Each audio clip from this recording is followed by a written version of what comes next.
Bonjour à tous, je suis Clémence Barca, je travaille pour un cabinet de conseil en développement durable qui s'appelle Eco2 Initiative. On est une petite structure, on est 6 et je fais principalement du bilan carbone.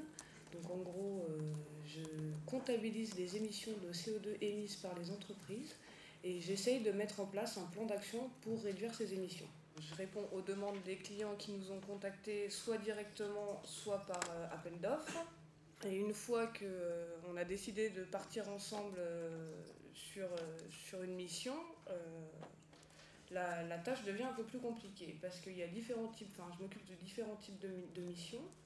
Donc comme je vous l'ai dit, il y a le bilan carbone. Je ne sais pas si vous savez tous ce que c'est que le bilan carbone. C'est, comme j'ai essayé de vous dire tout à l'heure, une photographie des émissions de gaz à effet de serre et plus particulièrement de CO2 émises par les entreprises.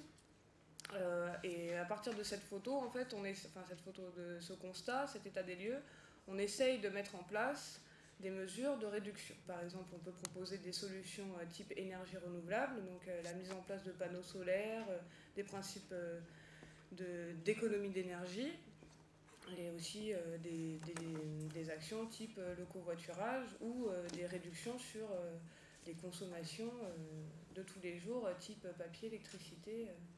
Tout ce genre de choses. En gros, mon travail, une fois que le bilan carbone a été lancé, je collecte des données. Donc ces données, c'est généralement des données de consommation, donc que ce soit pour l'énergie, pour les matières qui rentrent dans l'entreprise. Ça, c'est par exemple toutes les commandes effectuées, donc ça va des stylos aux rétroprojecteurs, en gros. On prend tout ce qui rentre, on prend les déchets, les matériaux immobilisés type l'informatique, les véhicules de société, ce genre de choses. Après, moi, je traite ces données avec l'outil bilan carbone. Donc l'outil bilan carbone, qu'est-ce que c'est? C'est un tableur Excel qui est la propriété de l'ADEME.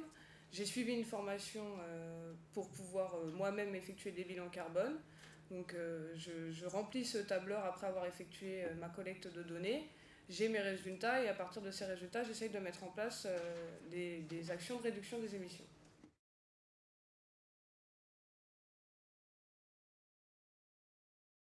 Nous, on travaille avec des PME, des entreprises, des associations et quelques collectivités. Les interlocuteurs sont variés, il faut s'adapter. Les collectivités, ça sera plus généralement le maire est présent, il faut savoir un peu le brosser dans le sens du poil.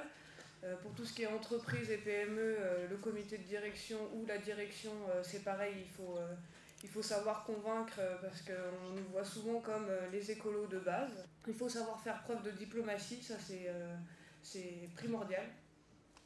Moi je sais que c'est quelque chose que j'ai appris au fur et à mesure des années parce que ça fait quand même 3 ans maintenant que je travaille dans cette structure. Et c'est vrai qu'au début, on bouillonne sur notre chaise quand on a certaines réflexions et en fait, faut vraiment faire preuve de diplomatie parce que c'est grâce à ça, en faisant passer calmement nos idées, qu'elles pourront vraiment passer, quoi. En forçant, ça passe forcément moins bien, voire pas du tout. Il faut pareil être assez clair dans ce qu'on dit, vraiment aller jusqu'au bout de sa pensée. Selon le public auquel on s'adresse, donc que ce soit par exemple une association ou un grand groupe, on n'emploiera pas forcément les mêmes termes. C'est savoir quand même aussi respecter le client. Alors chez nous, le client n'est pas roi, mais on fait en sorte quand même qu'il apprécie le travail qu'on fournit, quoi. Voilà. Alors moi c'est pareil, j'ai pas vraiment de journée type. Par contre, l'utilisation d'outils est un peu répétitive, puisque comme je vous l'ai dit tout à l'heure, en fait, je travaille principalement avec le tableur bilan carbone. L'utilisation de l'outil est répétitive, mais les clients pour lesquels je travaille sont très variés. En ce moment, je suis sur une société d'accessoires pour ascenseurs. Donc c'est des serrures d'ascenseurs très concrètement. Là c'est pareil, j'apprends plein de choses. À côté de ça, dernièrement j'ai eu une association. C'est répétitif sans l'être vraiment, puisqu'à chaque fois après il faut trouver des actions de réduction différentes et le plus adaptées possible au client, quoi. Je n'ai pas de terrain, ça c'est le point assez négatif quand même, parce que quand on a fait 4 ans de géographie physique, plus une spécialisation en inondation et qu'on se retrouve tous les jours dans un bureau, c'est un peu difficile à vivre, mais bon, on s'y fait au bout d'un moment. Donc voilà, ça c'est vraiment un aspect qui me manque vraiment, mais je désespère pas. Donc, c'est ça, en fait c'est ça, il faut pas penser que vous allez vous enfermer dans un travail parce que de toute façon vous allez constamment évoluer. Donc même si c'est qu'une passade, voilà, enfin moi mon métier me plaît, mais je désespère pas un jour de retourner sur le terrain.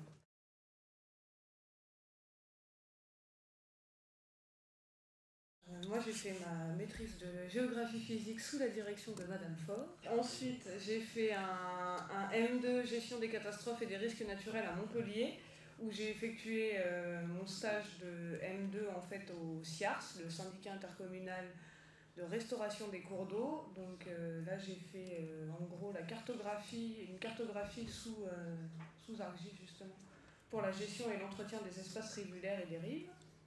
Donc après, j'ai réussi à avoir un CDD de 2 mois dans ce même syndicat, mais au réseau, enfin dans la partie assainissement, pour tout ce qui était cartographie du réseau. Et donc après, j'ai dû envoyer, je sais pas, des centaines et des centaines de candidatures. Donc j'ai décidé en fait de reprendre une formation d'alternance parce que certes j'avais des stages, mais j'avais pas de stage en entreprise. Et il me manquait en fait pas mal de bases sur tout ce qui est management, gestion, compta, finance. Des aspects qui ne font pas forcément rêver mais qui sont quand même indispensables quand on commence à travailler en entreprise parce que c'est vraiment là-dessus aussi qu'on peut bien se développer et être épanoui dans son travail. Donc j'ai fait 14 mois d'alternance à raison de 3 jours en entreprise et 2 jours à l'école. Donc c'est un rythme qui est quand même assez soutenu, mais qui a porté ses fruits puisque l'entreprise où je suis actuellement, c'est là où j'ai effectué mon alternance. Pardon. Et donc je suis en CDI depuis presque 2 ans maintenant.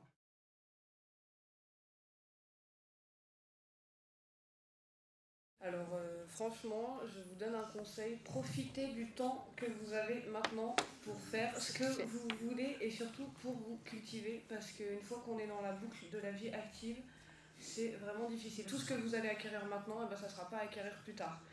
Pour rebondir, moi ce qui m'a vraiment été utile, c'est tout le côté rédactionnel, les notes de synthèse, ça c'est très très important. La présentation orale aussi, alors certes au début c'est un peu difficile, même avec le temps, moi je suis un très mauvais exemple, je continue à rougir, mais à la fac j'aurais pas aligné 3 mots devant les autres, hein, donc quand même en 4 ans ça m'a servi, c'est comme ça aussi qu'on progresse, c'est en se faisant un peu violence. Donc ça c'était vraiment un apport, enfin même dans la vie de tous les jours, pour prendre la parole en public, c'est quand même un atout hein, généralement. Donc tout ce qui est connaissance en environnement, évidemment, ça m'a beaucoup servi. La vision pluridisciplinaire, parce on a la chance d'avoir fait une matière qui quand même est en rapport avec d'autres. Donc ça c'est très important parce que du coup on va plus vers d'autres disciplines. La fac, ça m'a tout simplement appris à être autonome. Parce que en gros, la fac, si vous ne travaillez pas par vous-même, on ne travaillera pas pour vous. Hein. Donc ça, c'est vraiment le truc à prendre quoi, à la fac, l'autonomie.